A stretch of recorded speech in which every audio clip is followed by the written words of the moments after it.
Teknik budidaya tanaman sorghum yang baik dan benar. Jika dilihat sekilas, tanaman sorghum mirip dengan tanaman jagung. Di Indonesia, sorghum masih jarang dimanfaatkan atau diolah menjadi makanan. Padahal, sorghum mengandung karbohidrat yang sama baiknya dengan beras. Di Indonesia, produksi tanaman sorghum masih rendah dibandingkan produksi di beberapa negara di Asia Tenggara. Tanaman sorghum ini dapat tumbuh walaupun dalam kondisi kekeringan dan dapat terus tumbuh walaupun telah dipangkas batangnya. Tanaman sorghum harus lebih dikembangkan di Indonesia. Sorghum atau di daerah saya menyebutnya cantel, adalah jenis tanaman yang dimanfaatkan buahnya untuk dijadikan tepung sorghum sebagai kebutuhan pangan pokok, juga bisa diolah untuk pakan ternak dan bahan baku industri. Di Indonesia, tanaman ini dibudidayakan di daerah Bagain Timur. Tepung sorghum dapat diolah menjadi bermacam-macam jenis makanan, seperti aneka kue, roti, jenang, tepung bubur delel. Menanam membudidayakan sorghum tidak sulit karena tanaman ini dapat tumbuh di daerah yang tinggi maupun yang rendah. Tanah yang dibutuhkan dari tanah lempung berpasir, tanah beranjangan, tanah lebu, dan tanah yang mengandung bahan organik. Curah hujan sedang, suhu udara 22-32 derajat C, petanah 5,57. Dan tata air yang baik. A. Penyiapan lahan dan pengelolaan tanah. Pengolahan tanah paling baik dilakukan 2-4 minggu sebelum tanam. 1. Lahan dibersihkan dari sisa-sisa tanaman sebelumnya, kemudian dicangkul atau dibajak 2 kali, setelah itu digaruk dan diratakan. 2. Dibuat saluran drainase di sekeliling atau di tengah lahan. Untuk lahan yang hanya mengandalkan residu air tanah, pengolahan dilakukan secara ringan dengan mencangkul tipis permukaan tanah untuk mematikan gulma. Pengolahan tanah secara ringan sangat efektif untuk menghambat penguapan air tanah sampai tanaman panen. 3. Tanah yang sudah diolah sebaiknya diberi pupuk organik, misalnya pupuk kandang atau kompos.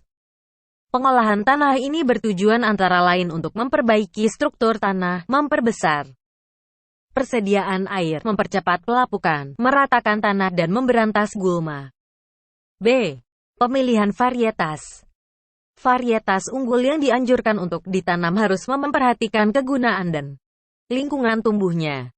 Untuk keperluan konsumsi pangan manusia, pangan varietas dan Hegari Genjah. Karena varietas ini mempunyai keunggulan berumur genjah, tinggi, batang sedang, berbiji putih dengan rasa sebagai nasi cukup enak.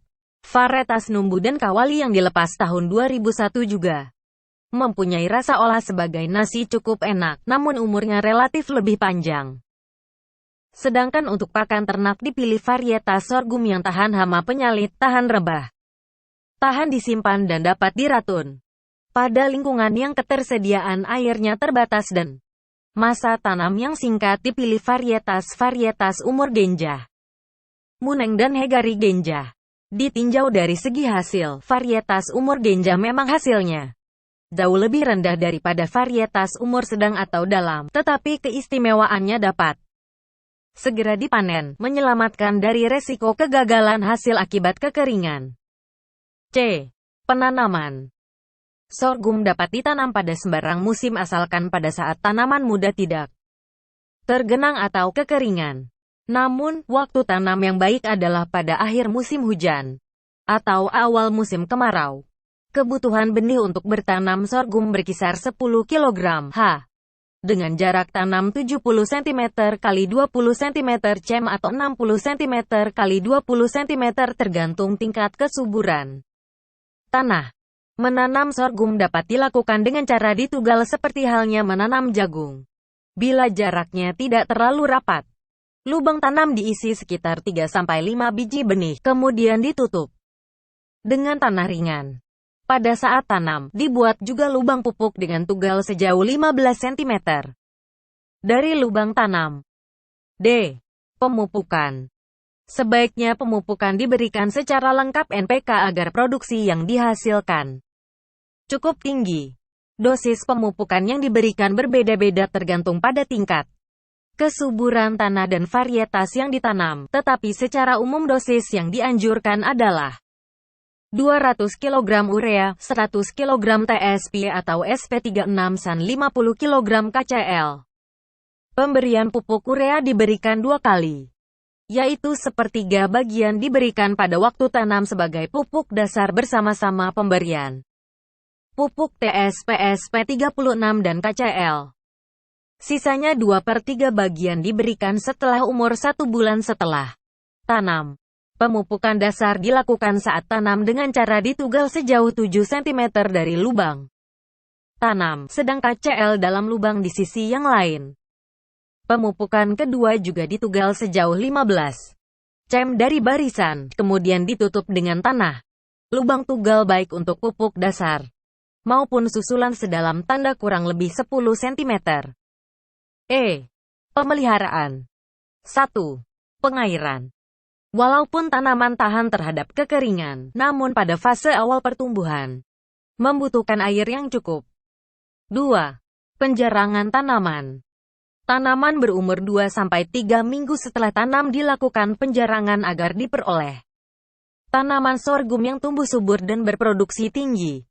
Caranya, dengan mencabut rumpun tanaman yang kurang baik dan hanya disisakan 2 rumpun tanaman untuk dipelihara hingga panen. 3. Penyiangan. Penyiangan dilakukan dengan mencabut tumbuhan pengganggu gulma hingga perakarannya secara hati-hati, agar tidak mengganggu perakaran tanaman utama. Gulma yang telah dicabut sebaiknya ditampung atau dikubur di suatu tempat agar membusuk sehingga kemudian dapat dijadikan kompos. 4. Pembubunan.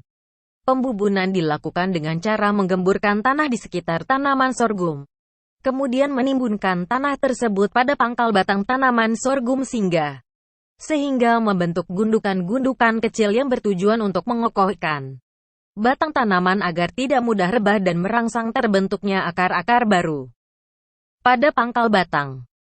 5. Hama penyakit dan cara pengendaliannya. 1. Kolektor Ticum gramini Column Ces. Wil penyakit bercak daun. Penyakit ini menyebabkan bercak pada daun dengan warna kemerah-merahan atau keungu-unguan dan menyebabkan busuk merah pada batang di mana jaringan bagian dalam buku berair dan berubah warnanya. Penyakit ini menyebar secara luas. Bercak daun mengakibatkan daun mengering, karena itu butir menjadi hampa, sementara busuk merah menyebabkan batang berair dan patah. 2. Helmithosporium turci cumpas penyakit blight. Penyakit ini menyerang sorghum secara luas, terutama pada kondisi yang lembab. Serangan penyakit ini menimbulkan bintik-bintik ungu kemerah-merahan atau kecoklatan yang akhirnya menyatu. Penyakit blight daun dapat menyerang pembibitan maupun tanaman dewasa. Kultivar yang resisten belum diketahui. 3. Puccinia purpurea Kup. Penyakit karat sering terjadi secara luas pada sorghum, tetapi pertumbuhan penyakit tidak berlangsung lagi apabila tanaman sorghum telah mencapai dewasa. 4. Aterigona variasocataron. Lalat bibit sorghum. Hama ini merupakan hama yang utama di daerah tropis. Prinsip pengendaliannya adalah dengan penanaman pada waktunya, tanam serempak dan menanam kultivar yang mempunyai kemampuan memulihkan luka setelah diserang. 5. Prodenia litura F. Ulat daun. Pengendaliannya dengan menggunakan insektisida dengan jenis dan dosis yang dianjurkan. F. Panen. Tanaman sorghum sudah dapat dipanen pada umur 3-4 bulan tergantung varietas. Penentuan saat panen sorghum dapat dilakukan dengan berpedoman pada umur setelah biji terbentuk atau dengan melihat ciri-ciri visual biji. Pemanenan juga dapat dilakukan setelah melihat adanya ciri-ciri seperti daun-daun berwarna kuning dan mengering, biji-biji bernas dan keras serta berkadar tepung maksimal. Budidaya lanjutan. Untuk meningkatkan produksi sorghum dapat dilakukan budidaya lanjutan dengan cara ratun, yaitu pemangkasan batang tanaman pada musim panen pertama yang dilanjutkan dengan pemeliharaan tunas-tunas baru pada periode kedua.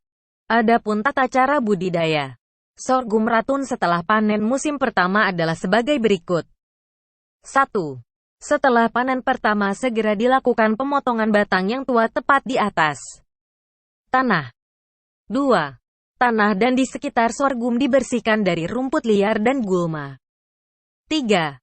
Dibuatkan larikan kecil sejauh 10-15 cm dari pangkal batang tanaman sorghum. Kemudian disebarkan pupuk yang terdiri dari 45 kg urea plus 100 kg TSP plus 5 NOK KCl per hektar. 1 bulan kemudian diberikan pupuk susulan berupa 90 kg urea H. 4.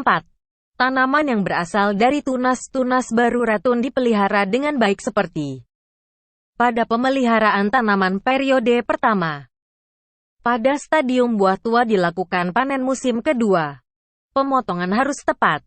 Dilakukan di atas permukaan tanah agar tunas-tunas baru tumbuh dari bagian batang yang berada pada dalam tanah. Pasca panen. 1. Pengeringan. Biasanya pengeringan dilakukan dengan cara penjemuran selama tanda kurang lebih 60 jam hingga kadar air biji mencapai 10-12%. 2. Penyimpanan. Bila biji disimpan dalam ruangan khusus penyimpanan gudang, maka tinggi gudang harus sama dengan lebarnya supaya kondensasi uap air dalam gudang tidak mudah timbul. Dinding gudang sebaiknya terbuat dari bahan yang padat sehingga perubahan suhu yang terjadi pada biji dapat dikurangi. Tidak dianjurkan ruang penyimpanan dari bahan besi, karena sangat peka terhadap perubahan suhu. Sebelum disimpan biji harus kering, bersih dan utuh tidak pecah. Sorghum merupakan salah satu tanaman serealia yang cukup potensial untuk dikembangkan di Indonesia. Karena mempunyai daya adaptasi lingkungan yang cukup luas. Teknik budidaya tanaman yang relatif mudah. Tidak banyak perbedaan dengan budidaya tanaman jagung yang sudah biasa dilakukan oleh petani. Biji sorghum dapat diolah menjadi berbagai jenis makanan, sebagai bahan pakan ternak, dan sebagai bahan baku industri. Biji sorghum mempunyai nilai gizi setara dengan jagung. Namun kandungan taninnya tinggi dan biji sulit dikupas. Inilah teknik budidaya tanaman sorghum yang baik dan benar. Subscribe. Terima kasih. Dicipta Alami.